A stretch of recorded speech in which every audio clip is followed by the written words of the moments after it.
মল শব্দটার সাথে আমার তখনও সেভাবে কোনো ধারণা তৈরি হয়নি। আমাদের পাড়ার একজনকে একদিন বলতে শুনলাম কলকাতাতে নাকি বড় একটা মল তৈরি হয়েছে। মনে মনে ভাবলাম, যাক বাবা, মানুষ কি আর সেভাবে বিপদে পড়তে হবে না। এত বড় কলকাতায় যদি একটা বড় মল তৈরি হয়ে যায়, মানুষ শান্তিতে মল ত্যাগ করে বাঁচবে।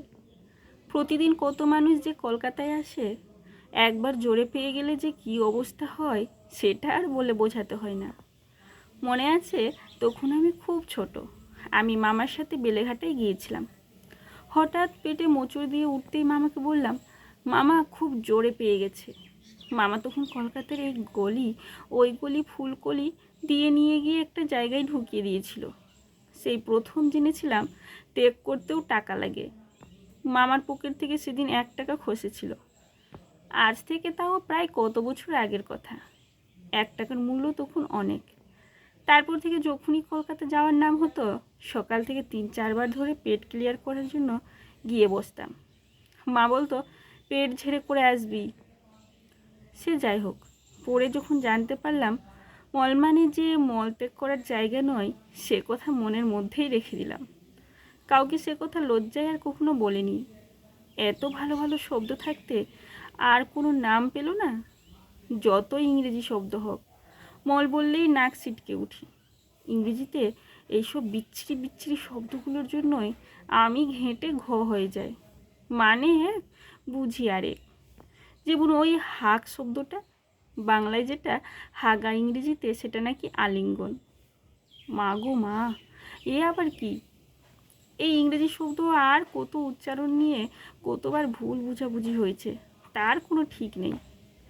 আমার মনে আছে স্কুল জীবনের একটা ঘটনা। তখন ক্লাস 7-এ পড়ি। ক্লাসে স্যার তখন সংস্কৃত পড়াচ্ছিলেন। মুনি শব্দ, কী সব মুনি মুনো মুনোই করছিলেন। এদিকে আমি আর ইংরেজিতে পণ্ডিত আমার আরেক বন্ধু, দুজনের মধ্যেই কথা হচ্ছে। বন্ধু জিজ্ঞেস করছে আর আমি উত্তর দিচ্ছি।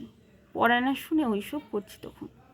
বন্ধু আমাকে জিজ্ঞেস করলো, আচ্ছা বলতো, D O do, T O to, তাহলে জি ও কি হওয়া উচিত? জোরে বললাম, গু। স্যার পড়াতে পড়াতে থেমে গিয়ে বলেন, এই কে রে, কে এই কথাটা বললো? বেঞ্চের মাঝখান থেকে সব জানতার ডেপো ছেলেটা উঠে দাঁড়িয়ে বলল, স্যার আপনি পড়াচ্ছেন আর এরা দুজন আপনার পড়া না শুনে তখন থেকে কী সব গুমু করে যাচ্ছে।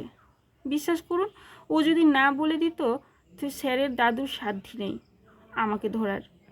আর সব ক্লাসে একজন করে ছেলে বা মেয়ে থাকেই, সে শুধু সবার নামে অভিযোগ করবে। আমাদের ক্লাসেও ওইটি তেমন। আমরা ওকে সব জানতার ডেপো বলে ডাকতাম। সে যাই হোক, স্যার পড়ানো বন্ধ করে আমাকে বললেন, কি বলছিলি তুই?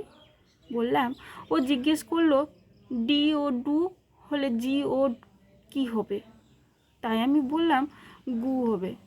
স্যার সেদিন ওকে ছেড়ে দিয়ে আমাকে উত্তম মধ্যম ঠেঙিয়েছিল। দোষ বন্ধুও করেছিল, কিন্তু আমাকে ঠেঙিয়েছিল। আমার গলার আওয়াজ পাওয়া গিয়েছিল বলে। সেদিন খুব রাগ হয়েছিল স্যারের উপর। তারপর থেকে ইংরেজি শব্দগুলোকে একদম দেখতে পারি না।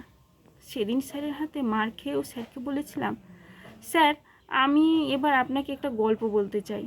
স্যার কিছুক্ষণের জন্য মৌনব্রত পালন করে কী একটা ভেবে নিয়ে বললেন, গল্প? তা কী গল্প বলবি শুনি?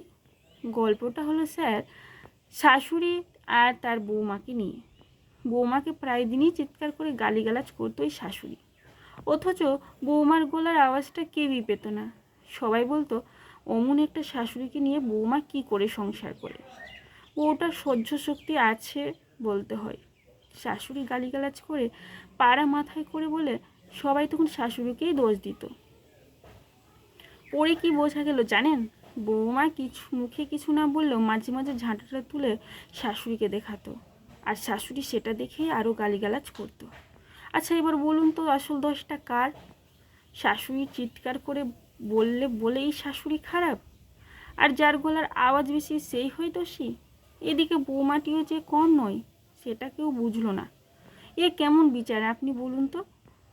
স্যার পুরো গল্পটা মন দিয়ে শুনেছিলেন, এমনভাবে ঘাড় নেড়ে নেড়ে শুনছিলেন, ভাবলাম স্যারকে তাহলে আমি ব্যাপারটা বোঝাতে পেরেছি। ছাত্র হয়ে মাস্টারকে বোঝানো তো কম কথা নয়। আমাকে ঠেঙিয়েছে, স্যার এবার একটু অনুশোচনা করুক অন্তত। আমি তো সেই খুশিতেই ছিলাম। ঠিক এমন সময় ওই ওই সব জানতার ডেপো ছেলেটা বলে উঠল, দেখলেন স্যার কেমন ঝিকে মেরে বউকে বোঝাচ্ছে। ব্যাস, আগুন ঢেলে দিল ঘি।